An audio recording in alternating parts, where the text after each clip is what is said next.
के चेयरमैन, मैं स्वयं, हम सब उसमें शामिल थे। कई ऐसे फैसले सरकार के द्वारा लिए गए हैं जो इस परीक्षा को अच्छे तरीके से पारदर्शिता के साथ में संपन्न कराने के लिए आवश्यक थे। सबसे बड़ा फैसला तो जो माननीय मुख्यमंत्री जी ने बजट घोषणा में लिया था कि कोई भी बेरोजगार व्यक्ति अगर एग्जाम देने जाएगा तो उसको राजस्थान रोडवेज की बसों में फ्री यात्रा करने का उसको अधिकार होगा। लेकिन इस रीट की एग्जाम में चूंकि 15 लाख के लगभग विद्यार्थी आवागमन करेंगे, राजस्थान रोडवेज की बसें उतनी नहीं होने के बाद कल माननीय मुख्यमंत्री जी ने यह निर्णय लिया कि जितनी इन बच्चों के लिए आने जाने के लिए जितनी बसों की आवश्यकता होगी, हम उन प्राइवेट बसों का अधिग्रहण करेंगे और राजस्थान रोडवेज के साथ साथ उन तमाम प्राइवेट बसों को राज्य सरकार किराया देगी जो उन बच्चों को लाने और ले जाने के लिए आवश्यक होगा। तो एक तो सबसे बड़ा इम्पोर्टेंट निर्णय हमारी सरकार का ये हुआ है कि उन तमाम बच्चों को फ्री में राजस्थान रोडवेज और अधिकृत की हुई प्राइवेट बसों में आने और जाने का एग्जाम के लिए अधिकार होगा। दूसरा, 4000 से अधिक माध्यमिक शिक्षा बोर्ड के द्वारा सेंटर बनाए गए हैं। उनमें 10-11 जिलों में जहां से शिकायतें ज्यादा मिलती रही हैं, वहां पर पूरे के पूरे जिले सीसीटीवी कैमरे की कैद में रहेंगे। जहां अति संवेदनशील कुछ चिन्हित किए गए माध्यमिक शिक्षा बोर्ड की तरफ से, वहां पर भी वो कैमरे की जद में रहेंगे। तमाम सेंटर के ऊपर जो प्रश्न पत्र जहां से थाने से या ट्रेजरी से उठेगा, उससे लेकर के और परीक्षा में जब तक प्रश्न पत्र खुलेगा और वितरित होगा तब तक की वीडियोग्राफी तमाम पूरे प्रदेश में सभी सेंटरों पे कराई जाएगी। एक निर्णय कल ये भी लिया गया कि कोई भी सरकारी अधिकारी कर्मचारी अगर किसी तरीके से नकल कराने में या पेपर आउट करने में या किसी भी तरह की अवांछित गतिविधियों में परीक्षा में रोड़ा डालने में अगर कोई शामिल होगा तो उसको बर्खास्त किया जाएगा। अगर कोई प्राइवेट स्कूल या उसका कार्मिक इसमें बाधा डालते हुए या पेपर आउट करने में या नकल कराने में शामिल पाया गया तो उसकी मान्यता हमेशा हमेशा के लिए वापस ले ली जाएगी। मैं समझता हूं ये दोनों एक ऐसे निर्णय हैं जो राजस्थान में पूरे देश में पहली बार हुए हैं। पारदर्शिता पूर्वक ईमानदारी से एग्जाम हो और जिन बच्चों ने मेहनत की है वो बच्चे इस एग्जाम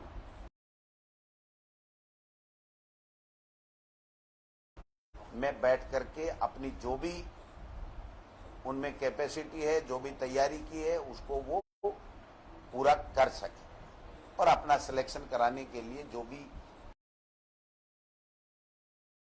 उन्होंने प्रयास किए वो पढ़ाई के मेहनत के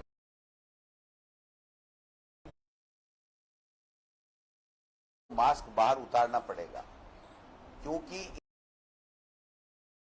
इस तरीके या किसी तरह की कोई ऐसी चिप ले जाए और उससे उसको जो है वो नकल कर ले, तो उसको रोकने के लिए भी ये व्यवस्थाएं की गई हैं। और पहली बार एक कड़ा फैसला किया गया है कि कोई भी अधिकारी कितना भी बड़ा हो, वो जहां पेपर है और जहां से पेपर की सील खुल रही है या पेपर वितरित हो रहे हैं, वहां पर किसी भी तरीके से मोबाइल फोन का, एंड्रॉइड फोन का, जिससे वो पिक्चर ली जा सकती है, उसका प्रयोग नहीं करेगा। इवन कलेक्टर और एसपीज को भी ये कहा गया है कि आप अगर सेंटर का निरीक्षण करते हैं तो आपकी गाड़ी के अंदर ही रहेगा, अंदर परीक्षा केंद्र के अंदर आपका मोबाइल नहीं जाएगा। मैं समझता हूं ये कई ऐसे निर्णय हैं जो इस राजस्थान में पहली बार माननीय मुख्यमंत्री जी के द्वारा लिए गए हैं। हम सबका प्रयास है कि परीक्षा शांति से हो, सभी लड़के यथास्थान अपने सेंटरों के ऊपर आराम से, जो बसें लगाई हैं सरकार ने, वो वहां पर पहुंचे। और एनजीओ और अनेक धार्मिक संगठनों से और अनेक भामाशाहों से माननीय मुख्यमंत्री जी ने भी अपील की है, मैं भी अपील करना चाहूंगा कि उनके रहने के, खाने के, उन बच्चों की व्यवस्था के लिए जो भी यथासंभव सहयोग वो कर सकते हैं, वो सहयोग उनके ठहरने का और खाने पीने का उनको करना चाहिए। और मैं समझता हूं बहुत से लोग आगे आए हैं और ये व्यवस्था भी वहां पर होने जा रही है। मैं आपके माध्यम से इतना ही कहना चाहता हूं कि राजस्थान की सबसे बड़ी एग्जाम है अब तक की, और सबसे व्यवस्थित और पारदर्शिता से ये एग्जाम हो, इसके लिए सरकार और प्रशासन ने पूरी कमर कस रखी है, कोई कोर कसर नहीं छोड़ेंगे। और मैं समझता हूं कि नोडल एजेंसी इसको बहुत अच्छे तरीके से एग्जाम कराएगी। यही बात कहने के लिए मैंने आपको बुलाया था। सर, इसमें काफी लोगों को भी तकलीफ हो रहे हैं, 2 दिन के लिए लोगों को आने जाने में दिक्कत हो रही है आम आदमी के लिए, तो और दुकान वगैरह बंद करना पड़ेगी, इसके बारे में भी काफी, इसके बारे में आप क्या बोलेंगे? देखिए, नेट का कोई फैसला आज की तारीख में नहीं लिया गया है। वो तात्कालिक व्यवस्थाओं के हिसाब से वहां के जिला कलेक्टर और एसपी ले सकते हैं। असुविधा तो इतनी बड़ी एग्जाम होती है तो होगी, इसमें कोई दो राय नहीं है, आने जाने वालों को भी होगी। और इसीलिए हमने सबसे अपील की है कि जिसको बहुत ही इमरजेंसी नहीं हो वो यात्रा नहीं करे। लेकिन मार्केट बंद रहेगा। मैं समझता हूं 26 सितंबर को क्या है, संडे है, तो वैसे भी संडे को मार्केट ऑफ होते हैं। फिर भी हमारा ये प्रयास रहेगा, सरकार का ये प्रयास रहेगा कि किसी भी व्यक्ति को आवागमन में या किसी को व्यवसायी को कोई तरह की असुविधा नहीं हो, क्योंकि वो तो सेंटर में, स्कूल में जाएंगे, जहां ठहरना होगा वहां ठहरेंगे, चाय पानी नाश्ता खाना जो भी करेंगे, उसके बाद में वो लोग बाग चले जाएंगे। हमने कहीं मार्केट बंद रहने की कोई बात हमारे द्वारा नहीं कही गई है, और कोई दूसरे संसाधन बंद हो जाएंगे ऐसा भी नहीं किया गया है। टोल के लिए भी ये कहा गया है कि उस बच्चे को वेट नहीं करना पड़े, तो रीट की एग्जाम के लिए जो भी बसें जाएंगी वो टोल वाला नहीं रोकेगा, और टोल उसके लिए एक लाइन अलग से होगी, वो फ्री होगा, उसका जो भी होगा वो सरकार करेगी, लेकिन उनको वहां पर वेट नहीं करना पड़े, ये व्यवस्था भी हमारे द्वारा की गई। इन बसों के लिए टोल फ्री रहेगा, उसका जो भी व्यवस्था होगी या जो भी पेमेंट होगा वो सरकार करेगी, लेकिन उन बसों वालों को 1 मिनट भी वहां टोल पे नहीं रोका जाए, ये निर्देश भी दे दिए।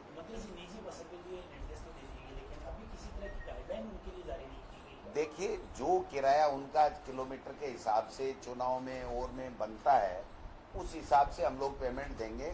और कल मुख्यमंत्री जी ने निर्देश दिए थे कि प्राइवेट वालों को भी परीक्षा के 10 दिन के अंदर अंदर इनको पेमेंट दे दिया जाए, उनको किसी तरह की कोई दिक्कत नहीं होगी। ये फाइनेंस वगैरह से सबसे बात होगी, और मुख्यमंत्री जी ने पूरे निर्देश दे दिए कि उनको कतई सोचने की जरूरत नहीं है, जो पैसा उनको देना होगा वो तत्काल सरकार देगी।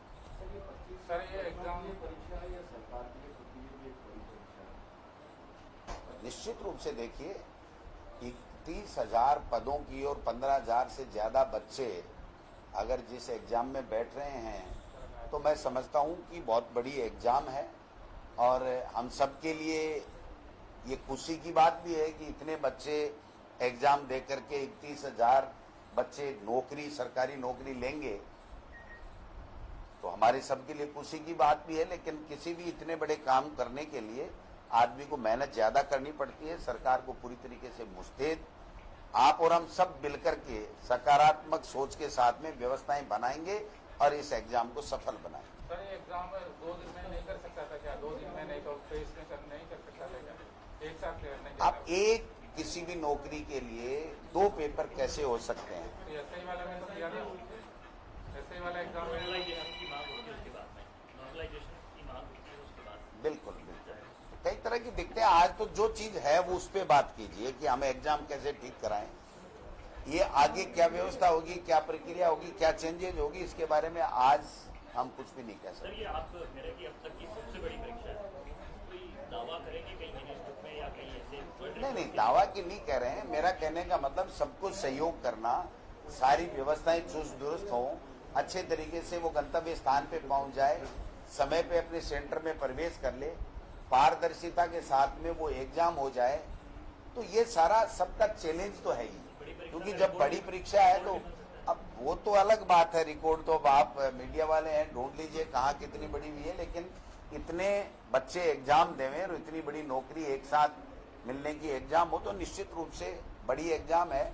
और हम सब के लिए चैलेंज है कि हम इसको बहुत अच्छे तरीके से करें। और माननीय मुख्यमंत्री जी ने स्वयं ने वीसी लेकर के और कल अधिकारियों को दिशा निर्देश दिए हैं, तो पूरी सरकार इसको सफल बनाने में जुटी। लेकिन बोर्ड अध्यक्ष जी ये कह रहे हैं कि कई जो अभ्यर्थी है उन्होंने एक से ज्यादा आवेदन किए, एक अभ्यर्थी ने 20-20, 22-22 आवेदन किए हैं, इस लिहाज से वो बात सेंसिटिव वो नोडल एजेंसी ही कुछ बता सकती है किसी भी बात के बारे में। मैं तो जो व्यवस्थाएं सरकार ने की हैं उसके बारे में, और कल माननीय मुख्यमंत्री जी ने जो मीटिंग ली थी उसमें जो दिशा निर्देश दिए थे वो आप तक बताने के लिए आपके बीच में आया। सर एक बार कैमरा पर्पस से कितने बच्चे इस परीक्षा में भाग ले रहे हैं, कितने सेंटर है, और सबसे बड़ी बात है राजस्थान के बाहर के कितने बच्चे परीक्षा दे रहे हैं? ये आपको प्रथम पारी में 12,67,539, द्वितीय पारी में 12,67,983, दोनों पारियों में 25,35,522 और परीक्षा आवेदक अभ्यर्थियों की कुल संख्या हो गई आपकी, कॉमन परीक्षार्थी हैं 9,13,503। तो परीक्षा में आपका सेंटर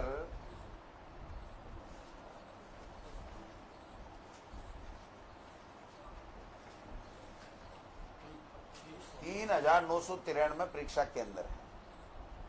लेकिन इसकी सफलता तब की जा सकती है जब सभी 21,000 पदों पर उनको शिक्षकों को नियुक्ति दी जाएगी। निश्चित रूप से देखिए, ये रीट का जो एग्जाम है ये स्क्रीनिंग टेस्ट है, एलिजिबिलिटी टेस्ट है। एलिजिबिलिटी टेस्ट के बाद में जो विभाग के नियम है उसके मुताबिक जो उनका ग्रेजुएशन का या उनका हायर सेकेंडरी का L1 वालों का जो भी है उसका जो परसेंटेज निर्धारित कर रखा है उसके हिसाब से उनको सिलेक्ट किया जाएगा।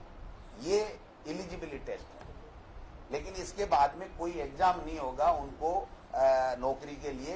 केवल उनका जो ग्रेजुएशन या जो एकेडमिक उनका जो रिजल्ट है उसको देख करके जो भी सरकारी नियम है उसके हिसाब से उनकी मेरिट लिस्ट बना करके उनको नौकरी दी जाएगी। 3 साल के बाद हो रही है, 4 बार परीक्षा टलने के बाद हो रही है, इस तरह से अगर अभ्यर्थियों को इंतजार करना पड़ा तो इनकी बात नहीं रेगुलर तरीके से। अब तो फिर भी अभी भी मांग कर रहे थे, कुछ लोग तो अब भी मांग कर रहे थे कि 26 सितंबर को मत करो। और आप और हम में से ही लोग क्या करते हैं कि दो भागों में बढ़ जाते हैं, कुछ कहते हैं अभी कर दो, कुछ कहते हैं अभी नहीं करनी है।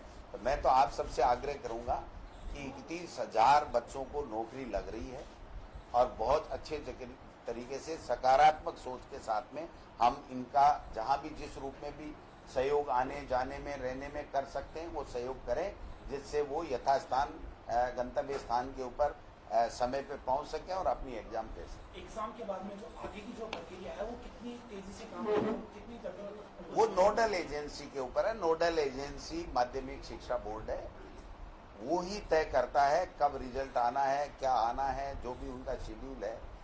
इसमें सरकार का कोई हस्तक्षेप नहीं रहता। मंत्री जी गाइडलाइन में पॉइंट है जिसपे सीसीटीवी कैमरा के ऊपर काले पर्दे डालने का ये किया, तो उसके लिए स्पष्टीकरण भाजपा ने भी मांगा है, आप भी स्पष्ट। देखिए, आज सुबह ही मेरी निदेशक से बात हुई है कि जो भी प्राइवेट स्कूल हैं उन प्राइवेट स्कूलों में जो सीसीटीवी कैमरे लगे हुए हैं वो ऑनलाइन एजुकेशन के कारण से सीधे के सीधे जो विद्यार्थी हैं उनके अभिभावक और उनके घरों से भी एक्सेस जुड़ा हुआ है। तो अगर वो सीसीटीवी कैमरे चालू रह गए और वो पेपर जूम करके अगर उनके घरों तक चले गए तो फिर वो परीक्षा का कोई अर्थ ही नहीं रहेगा, आप समझ सकते हैं। हर बात को नेगेटिव लेने की जरूरत नहीं है। हमने ये विभाग को निर्देश दिए हैं, माध्यमिक शिक्षा बोर्ड को निर्देश दिए हैं कि परीक्षा पारदर्शिता के साथ में हो, किसी तरह की कोई नकल की गुंजाइश नहीं रहे। इसके लिए जो व्यवस्था उनको नोडल एजेंसी को करनी है और जिला कलेक्टर और एसपी को जो कमेटी बनाई उसको करनी है वो करें। हर चीज हम यहाँ से तय नहीं करते हैं, न हमने पहले तय किया न हम आज तय कर रहे हैं। लेकिन जो बात आई वो मैं आपको बता रहा हूं कि अगर वो सीसीटीवी कैमरे जो प्राइवेट स्कूल ने लगा रखे हैं हर क्लास के रूम के अंदर, उनके सबके एक्सेस बच्चों के पास में भी है, क्योंकि वो ऑनलाइन उनको पढ़ाते हैं। तो आप क्या समझते हैं कि अगर इस क्लास में यहाँ सीसीटीवी कैमरा होगा और किसी ने चालू कर लिया तो पूरा का पूरा पेपर उन तक चला जाएगा, हर घर तक। तो इसकी व्यवस्था भी तो करना सरकार की ड्यूटी है। लेकिन जो करेंगे नोडल एजेंसी, जिला कलेक्टर जो कमेटी बनाई हुई है वो करेंगे। हमारा सरकार का किसी तरह का कोई हस्तक्षेप नहीं रहेगा और न ही इसमें किसी तरीके की बात, गोपनीयता के साथ में, पारदर्शिता के साथ में कैसे एग्जाम हो जिससे किसी तरह की नकल आदि नहीं हो सके, इस बात की पुख्ता व्यवस्था करने के लिए हमारे द्वारा निर्देश दिए गए। इंटरनेट बंदी को लेकर अभी तक किसी तरह का थैंक यू, धन्यवाद।